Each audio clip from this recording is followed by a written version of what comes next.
গোপালপুরে ভাঙন রোধের কাজের সূচনা করলেন বিধায়িকা। জেলা সেচ দপ্তরের উদ্যোগে মানিকচক ব্লকের গোপালপুর অঞ্চলের কামালতিপুর এলাকায় গঙ্গা নদীর পাড়ের ভাঙন রোধের কাজের শুভ সূচনা হয়ে গেল বৃহস্পতিবার বিকেলে একটি অনুষ্ঠানের মধ্য দিয়ে। জানা গিয়েছে, জেলা সেচ দপ্তরের প্রায় 14 কোটি টাকা বরাদ্দকৃত অর্থে 1700 মিটার ভাঙন রোধের কাজ করা হবে। উল্লেখ্য, গত বছর গঙ্গা নদীর তীব্র ভাঙনে কামালতিপুরে ব্যাপক ভাঙন হয়, যেখানে বিঘার পর বিঘা জমি, বসতবাড়ি থেকে শুরু করে রাস্তাঘাট নদীগর্ভে তলিয়ে যায়। আর এই বছর ভাঙন রুখতে নদী পার বাঁধার উদ্যোগ গ্রহণ করেছে রাজ্য সরকার।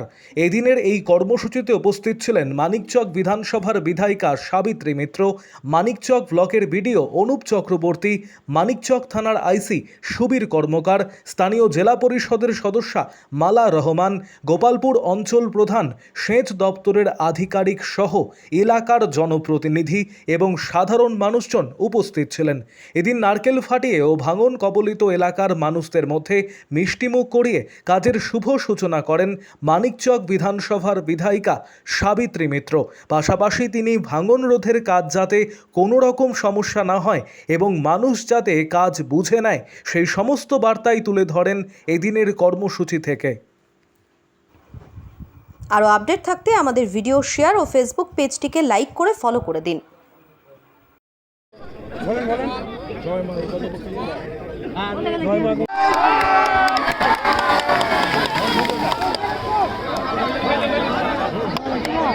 সূচনা হলো এবং কত টাকা কিভাবে কাজ সূচনা হলো আজকে আমাদের কামালতিপুর থেকেই। আমরা ডাউন থেকে মানে ডাউন থেকে কাজটা শুরু করলাম, যেহেতু মসজিদটা আমাদের সে সময় ভেঙেছিল বলে আপ থেকে কাজটা করতে হবে, দুদিক থেকে কাজ করতে হবে, না করলে এটা সঠিক হবে না এবং টোটাল কাজটাই কমপ্লিট করতে হবে, নাহলে বাঁধটা টিকবে না। তার জন্য যদি কোনো পরিমাণ টাকা কম হয়, 1700 মিটার কাজ হবে, 14 কোটি টাকার টেন্ডার হয়েছে এখানে। তার মধ্যে কী হয়েছে আমি বলতে পারবো না। এখন লেবার আছে, তারপরে আমাদের নৌকাওয়ালারা যারা আছেন, আমি সবাইকে বলবো যে আপনারা নিজের মনে করে কাজটা করবেন এবং তাছাড়া আমাদের কাজটা যাতে কমপ্লিট হয় সুন্দরভাবে, গ্রামের সমস্ত মানুষকে সঙ্গে নিয়ে কাজটা করতে হবে। তারা দেখবে তাদের মতন কাজ ঠিকঠাক হচ্ছে কিনা। এবং আপনারা দেখলেন আস্তে আস্তে যে কিছু বাড়ি পড়ে আছে, ওরা এখনও তিরপালের তলায় আছে। আমি একবার ঠান্ডাতে কম্বল দিয়েছিলাম, তো আজকে প্রথম দেখলাম যে ওরা এই ব্যবস্থা আছে, ওদেরও কিছু মাটির দরকার, বাড়িরও দরকার আছে। এই একটা সিচুয়েশান, গ্রামবাসী সবসময় অসুবিধার মধ্যে আছে। 14 কোটি টাকার কাজ এখানে আছে। এখানকার মানিকচকে মোট 6 কোটি টাকা ভর্তি দিতে হয়েছে, 17 কোটি টাকা মানিকচক ঘাট, আর এখানে 14 কোটি টাকার কাজ হয়েছে। এই তো কাজ ম্যাডাম, কি আমরা শুরু করে দিলাম, কাজ চলবে। এবার আমরা আলোচনা করবো অফিসারদের সাথে আরেকটু বসে, দুদিক থেকে কাজটা কীভাবে করানো যায়। সব দিকেরই প্রয়োজনীয়তা দেখতে হবে। বালি বস্তা দিয়ে হবে? বালির বস্তার সঙ্গে আপনার আগেটাকে উঁচু করে তারপরে ওর সাথে ওই প্লাস্টিক পলিথিন ব্যাগ দিয়ে এখন করা হবে। একটু মেয়ে থেকে শেষ করতে হবে কাজ, করবেন না। আমাদের কাজ, আমাদের কথা বলতে, আমরা কথা বলে নিব। কথা বলা আলাদা কথা, আর বাজেভাবে কথা বলাটা আলাদা কথা।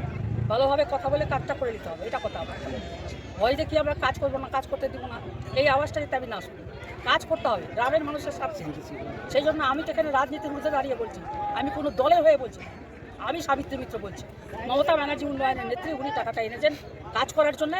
একমাত্র মুখ্যমন্ত্রী একদিন ক্যাবিনেট করেছেন অনলি ফর 2 সাবজেক্ট, ভূতনি আর মানিকচক নিয়ে দুটো এজেন্ডা নিয়ে উনি মিটিং করছেন, যেখানে 50টা এজেন্ডা ছাড়া মিটিং হয় না বিধানসভায়, মানে ক্যাবিনেট হয় না, সেখানে মাননীয় মুখ্যমন্ত্রী করেই টাকাটা স্যাংশন করেছেন। ফলে আমি ওনার প্রতি অশেষ ধন্যবাদ। তাতে সেই কাজটা যাতে অবহেলা না হয়, ভালোভাবে কাজটা হয়, এটাই আমি চাই।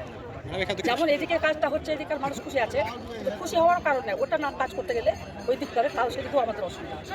আমাদের দুদিকটাই দেখতে হবে, এই হচ্ছে মুদ্রা কথা। আসলে চিন্তা আছে, কিন্তু এখনও যে নামগুলো আমাদের আসেনি, যে টাকাগুলো সেকেন্ড লটে যারা টাকা পাবে সেটা ওরা পেয়ে যাবে এই মাসেরটা। তারপরে আবার নতুন বাড়ি যখন আসবে তখন আমরা এদের বাড়িটা করে নেব। এখন এদের কিছু মাটির দরকার আছে, সেটা আমি কথা বলছি।